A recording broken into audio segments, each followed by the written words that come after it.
the intricacy, the quotes, the references, the tangents, capped off by concluding points and opening new areas of perspective analysis. What is your writing process like? In a lot of ways, you use a lot of quotes, excerpts, citations. Did you directly read these items for the book that you're creating, or you've read these in the past and you notated certain things and then came back to them? Yeah. Both. Some things I remembered, and some things I sat down and started to read a whole lot of other books. What is your favorite part about the process of writing such an in-depth book? Is there a favorite aspect? You know what?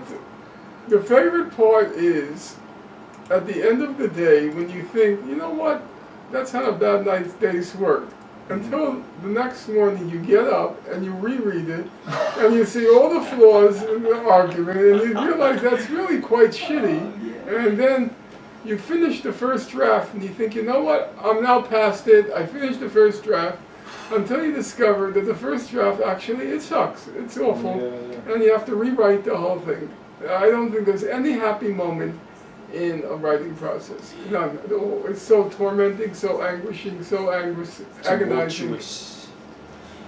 Do you feel like the more natural and improvised your writing crystallizes your thoughts, the more likely it is to be something that's respectable, redeemable?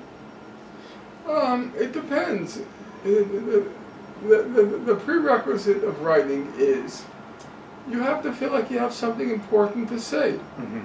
If you don't have something important to say, then you shouldn't be writing. So in a lot of ways it should come natural, because if you have something important to say, it should... Nothing comes, because you come up with an idea, but an idea is not a tweet.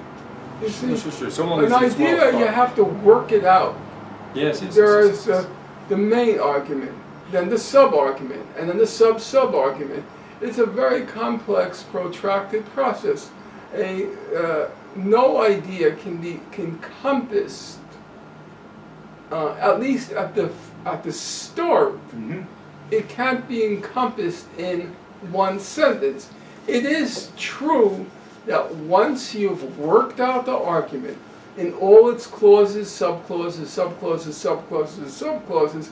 it probably is possible, after you've worked everything out, to come up with a succinct summary. A thesis statement.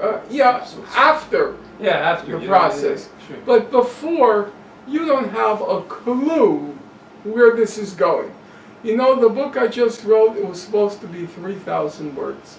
That's my author, my publisher at the time. He dropped me. What my publisher at the time wanted, 3,000 words. It ended up being 180,000. Gotcha. It just got much more complicated than I expected, than I anticipated, than I predicted.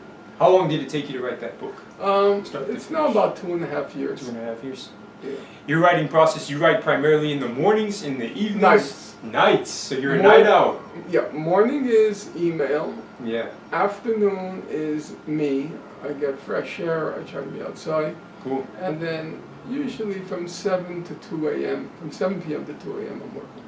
Nice, cool. What is your least favorite part about writing a book? Yes. Every part I hate. Your organizational skills must be a strong suit for you. Very organized. They develop. There was a time where each step was very tedious. Step 1, step 2, step 3, step 4, step 5. Now I'm able to telescope the steps, and I don't have to. I can do step 1, 2, and 3. I can combine it into one step. Gotcha.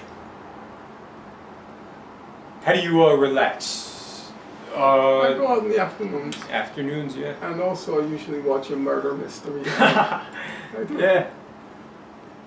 I think I've watched every British murder mystery ever done, ever produced. But who is your publisher? Your publisher is Oxford, is it? No. Who is it? It starts with an O? No, they dropped me. Oh, they did? Can you speak on that, or is that...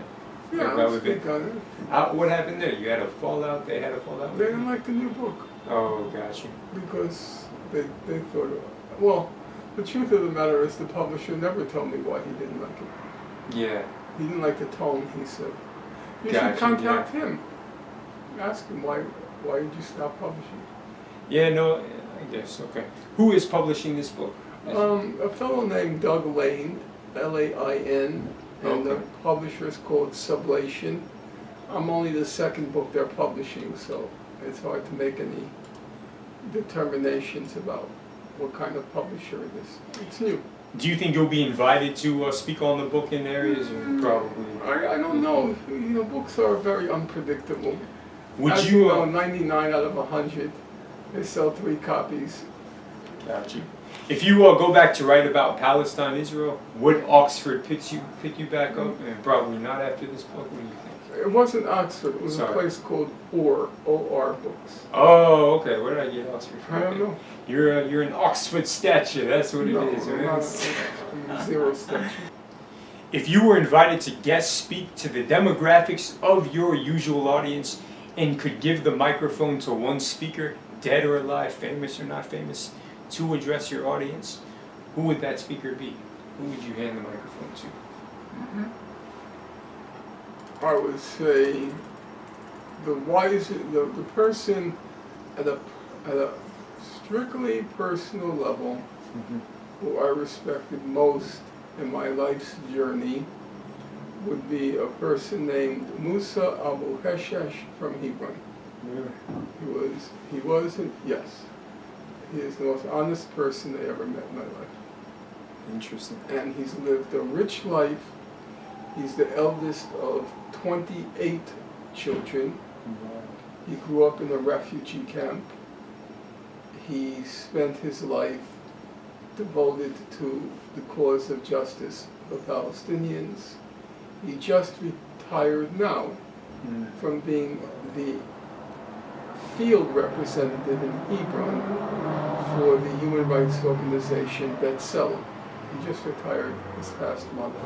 Interesting. He's rich in life experience, and he's the most honest and humble person I ever met in my life. Cool. Nice. If I go to Hebron, I'll let you know. You can open the I wonder why did you stay in America? Why did you go to Europe? Maybe is your academic less shunned in Europe and in other places? People try to get work from me. It was not possible. Really? Okay.